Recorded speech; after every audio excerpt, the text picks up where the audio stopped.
बिस्मिल्लाहिर्रहमानिर्रहीम। आज हम बात करेंगे वेपर कंप्रेशन मैकेनिकल साइकिल से मुतालिक।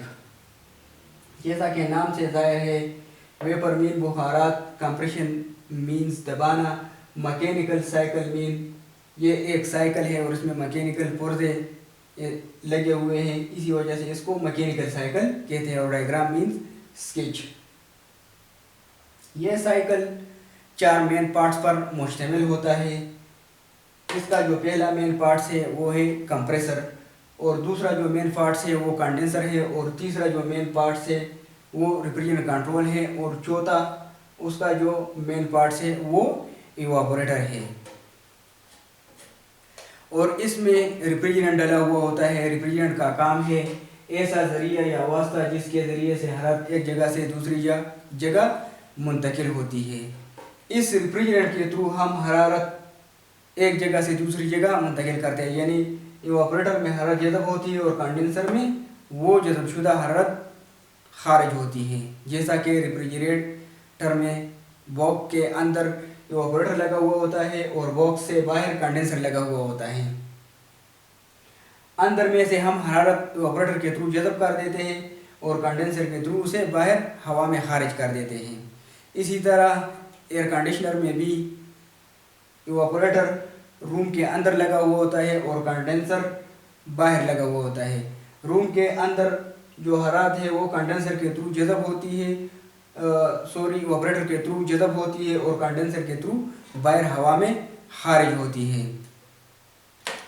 तो इसके बाद ये साइकिल, इसके जो मेन पहला पार्ट है वो कंप्रेसर है। कंप्रेसर का काम है दबाना,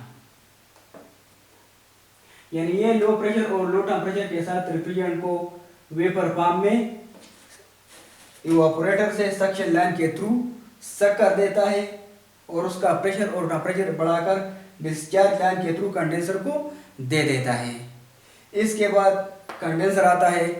कंडेंसर का काम है कंडेंसेशन। कंडेंसेशन वो अमल, वो साइंस होता है जिसके ज़रिए से जब हम रेफ्रिजरेंट के ऊपर प्रेशर डाल लेता है, हर रेफ्रिजरेंट का एक ख़ास प्रेशर होता है और ख़ास टेम्परेचर होता है। जब हम इसके ऊपर एक ख़ास प्रेशर और टेम्परेचर डाल लेते हैं तो वो अपने अंदर से हरारत को बाहर हवा में खारिज कर देता है। अगर एयर कूल कंडेंसर हो, अगर वाटर कूल कंडेंसर हो तो वो पानी को अपना हरारत दे देता है और वो कंडेंस होकर इसके अंदर ये जो रेफ्रिजरेंट वेपर पंप में होती है वो हाई प्रेशर वेपर से हाई प्रेशर लिक्विड बनना शुरू हो जाता है और वो हाई प्रेशर लिक्विड फिल्टर के थ्रू आगे रेफ्रिजरेंट कंट्रोल में से होता हुआ इवापोरेटर में आता है। तो इसके बाद इधर फिल्टर लगाए हुआ होता है रेफ्रिजरेटर में, ख़ास तौर पर हमने लगाया हुआ होता है। उसका क्या काम होता है? उसका काम होता है रेफ्रिजरेंट में से कचरा साफ करना और उनमें से नमी को जज़ब करना। जब हम इस साइकिल में रेफ्रिजरेंट को डालते हैं, चार्ज करते हैं, तो उससे पहले इस साइकिल की हम वैक्यूम करते हैं, इसमें खला पैदा करते हैं। इनमें से जो ये एटमॉस्फेरिक प्रेशर है, फ़िज़ाई दबाव है, ये इनसे निकालते हैं। अगर थोड़ी बहुत हवा रह जाती है तो हवा में नमी होती है और वो नमी रेफ्रिजरेंट के साथ इधर कंडेंसर में से होता हुआ वो भी रेफ्रिजरेंट के साथ कंडेंस हो जाती है और लिक्विड शक्ल इख्तियार कर लेती है। जब वो इधर रेफ्रिजरेंट कंट्रोल में से गुजरता हुआ इवापोरेटर में आएगा तो वो इधर ठंडा होकर जम जाने का अंदेशा होता है। तो इसी वजह से फिर ये रेफ्रिजरेंट कंट्रोल जो है ये ब्लॉक होने का ख़तरा होता है और उससे पूरा सिस्टम जो है हमारा ब्लॉक हो जाता है और फिर इसके बहुत से नुकसान हैं। कंप्रेसर भी ख़राब हो सकता है और भी बहुत से नुकसान हो सकते हैं इनके। तो उससे बचने के लिए हमने इधर फ़िल्टर लगा हुआ होता है, इसको फ़िल्टर ड्रायर कहते हैं। ड्रायर मीन खुश करना और फ़िल्टर मीन फिल्ट्रेशन। फ़िल्टर का काम फिल्ट्रेशन है और ड्रायर का काम ये जो रिफ्रिजरेंट में से नमी है उसको जज़ब करना है। तो उसके अंदर सिलिका जेल होती है, वो सिलिका जेल इस लिक्विड रिफ्रिजरेंट में से नमी को जज़ब कर देता है और साफ सुथरी हवा पानी से साफ रिफ्रिजरेंट कंट्रोल के थ्रू एवापोरेटर को दे देता है। और दूसरा ये फिल्ट्रेशन का काम भी करता है, क्योंकि ये फिल्टर भी है। जब हम ये साइकिल स्टार्ट कर देता है तो इसके अंदर स्टेटर और रोटर लगा हुआ होता है। स्टेटर के ऊपर वाइंडिंग की हुई होती है और वो वाइंडिंग हमने डोरी से बांधा हुआ होता है। और भी इसमें तेल यानी कूलेंट होती है, उसमें भी कचरा हो सकता है।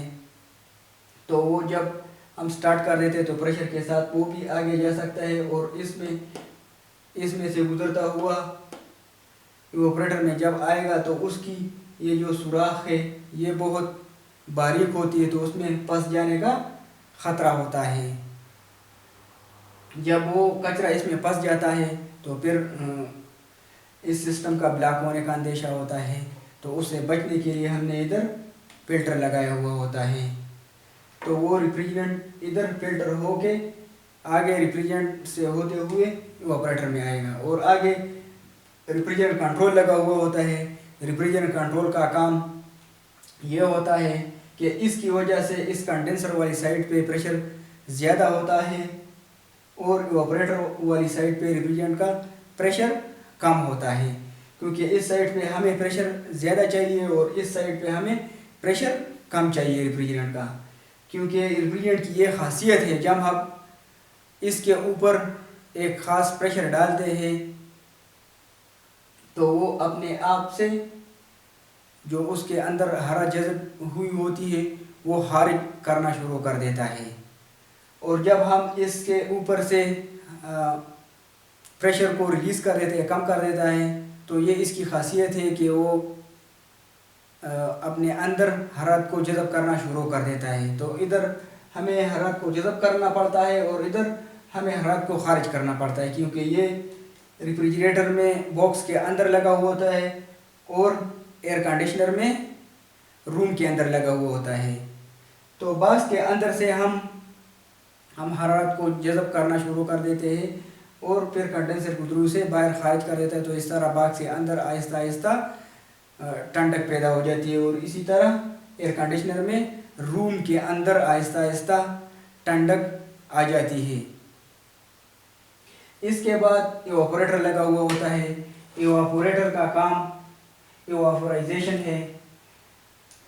इवेपोराइजेशन का मतलब इवेपोरेटर में रिफ्रिजरेंट का प्रेशर एक ख़ास हद तक जब आ जाता है तो फिर ये रिफ्रिजरेंट अपने अंदर हरारत को जज़ब कर देता है, तो उसके नतीजे में वो लिक्विड से फिर वेपर बन जाता है। इस अमल को इवेपोराइजेशन कहते हैं और ये अमल या ये काम हम जिस आले से लेते हैं या जिस पौधे से लेते हैं उसका नाम है इवेपोरेटर।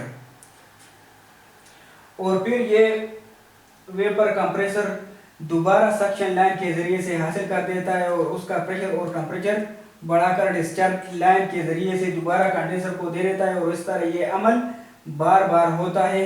तो उसके नतीजे में कमरे या रेफ्रिजरेटर के अंदर ठंडक पैदा हो जाती है। जब कमरे का टेम्परेचर या रेफ्रिजरेटर के जो बॉक्स है इसके अंदर जो हमने जो टेम्परेचर सेट किया हुआ होता है वो उस पे आ जाता है तो कंप्रेसर ऑटोमेटिक कर देता है, यानी सिस्टम को बंद कर देता है। और जब कमरे के अंदर या रेफ्रिजरेटर बॉक्स के अंदर दोबारा गर्मी आ जाती है, हरारत बढ़ जाती है, तो फिर उसे कंप्रेसर को ऑन कर देता है।